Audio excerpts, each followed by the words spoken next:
Did you know that in terms of playtime, that Ember is my main? I guess it would be hard to tell. After all, I barely show it. Ember, the fire chicken frame. With Jade Shadows, there's never been a better time to play Ember. But what does Ember do? Is she strong? Well, in this video, I will show you how to main Ember. So let's get started. Wait. This wasn't cringy enough. The video needs more cringe for the cringe quota. Let me try something else.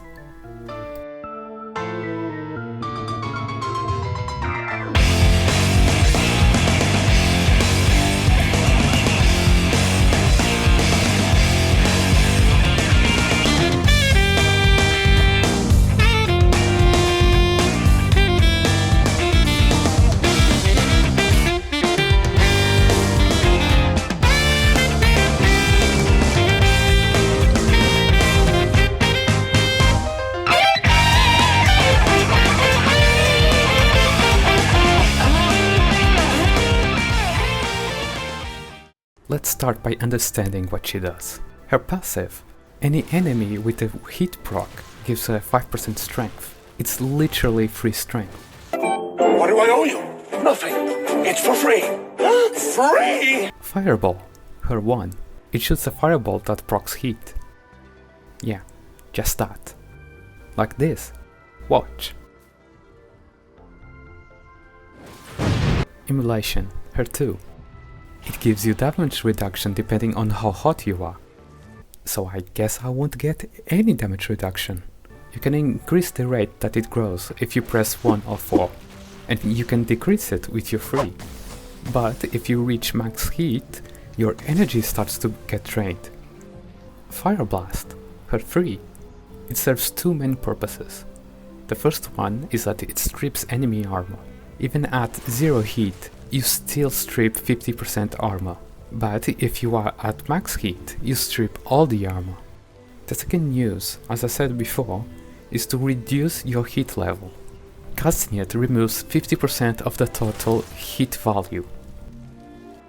Inferno, her 4. It drops meteors onto enemies, then creates growing rings of fire that can spread onto new enemies and proc heat. This is a great way to boost your passive.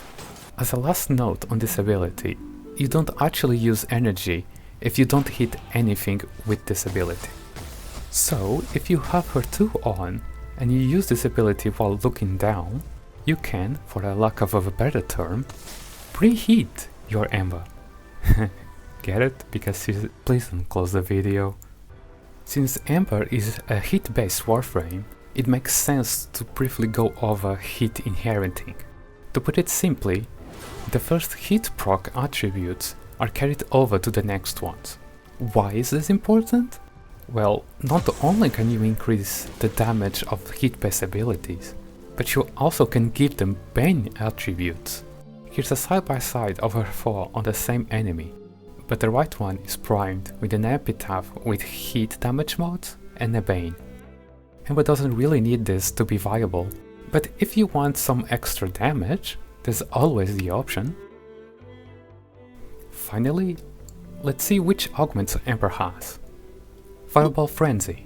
It's an okay augment, but sadly it's on Fireball. Still, it scales well and it has good duration. Immolated Radiance.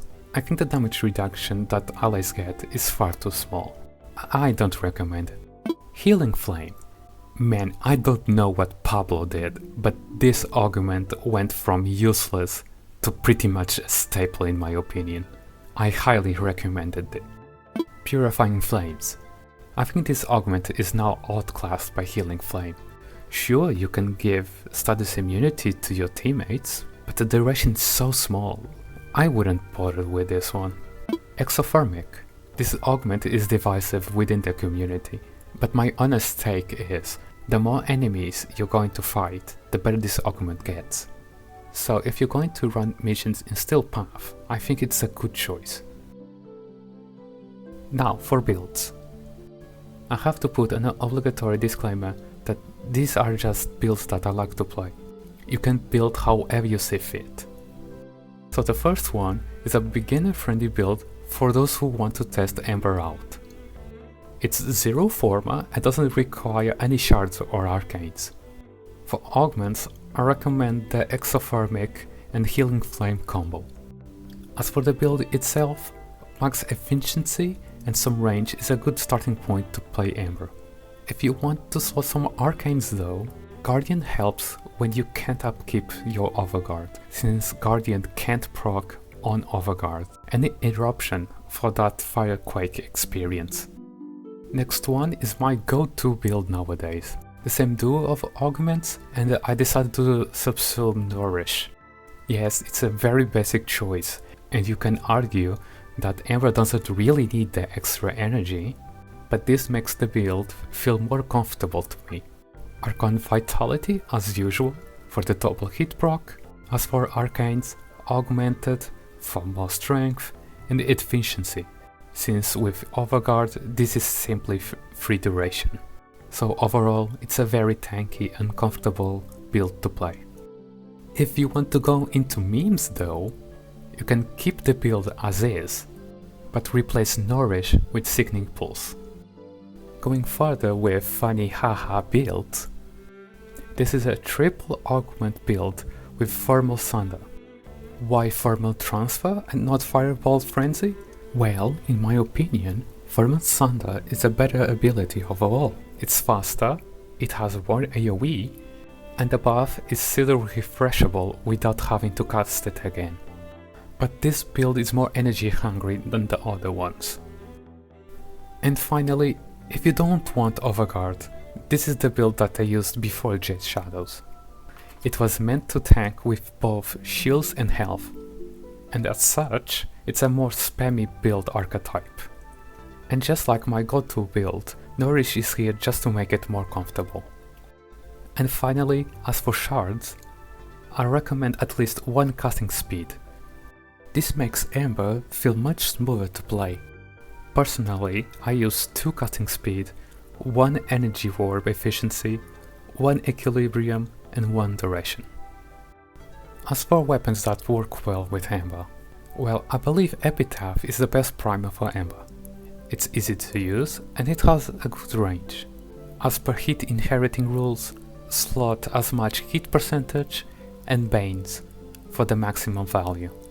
I've also tried to test the new pistol Elementalist, and it seems to increase the hit procs more at the cost of some ability damage than Scorch would.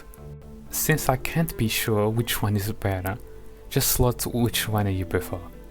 Besides the primer, I recommend what I'm dubbing a blast stick. It makes dealing with groups a whole time easier. My personal choice is a Zero. Zero? Well, anyways, with the new Elementalist mod and modding it for blast damage while using influence makes cleaning tiles super easy. Zero also benefits from the polearm exclusive mod Boreal's Contempt, as it should stack with Elementalist. Other good options for blast sticks would be the Quorum, Harmony, Cyber, Cotton Prime and such, as long as they are fast and have high status chance. You know her kit and you have a lot of build options. But how should you play her? Well, it's quite simple. Find yourself a good group of enemies. If you have a primer, prime them all, and cast your 4, then 3. This way, your 4 gets the max damage, and after you strip them, the procs should kill them very quickly. And if they are still alive, hit them with your blast stick. As you can imagine, Ember works better versus groups. So if you need to kill a specific enemy or the stat is immune, your best choice is using your primary. That way you should be covered in both areas. Just don't expect Ember to nuke rooms. If I had to compare her, she functions more as a dot DPS over a traditional nuke. So, Ember. I really enjoy the gameplay loop of this frame, and with the recent changes, she's never been this easy to play. Still, I wish we still had Accelerant instead of Fire Blast, and Overheat is honestly better than Emulation.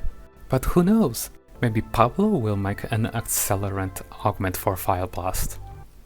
Copium. But anyways, that's it. Now that you understand Ember, now you are ready to main her. Leave a like, sub, comment, and that stuff, and expect me to continue this series into the future. Thanks for watching. Now we only need to wait for the heirloom. And now we're going to move into That's amazing. Heirloom 2024.